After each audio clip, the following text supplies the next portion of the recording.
ओम ज्ञानाञ्जन शलाकाय तस्मै गुरुवे नमो नमः विष्णुपादाय नमः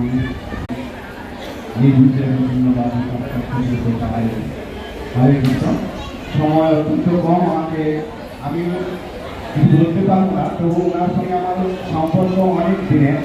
ওনার সঙ্গে আমি ৯৯ সালে ওনাকে আমি প্রথম দর্শন করি চন্দ্রধর নাট্য সংস্থা মায়াপুরে সেখানে ওনাকে দেখেছি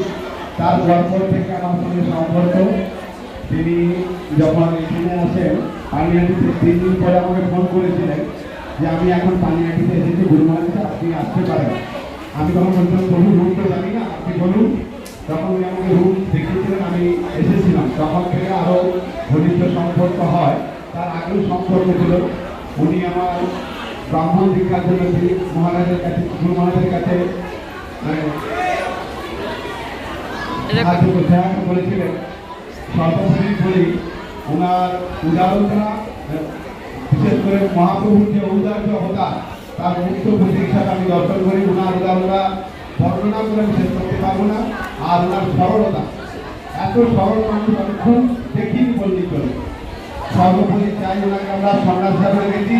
এরপরে আমরা গুরু হিসাবে দেখতে চাই আপনারা জানতো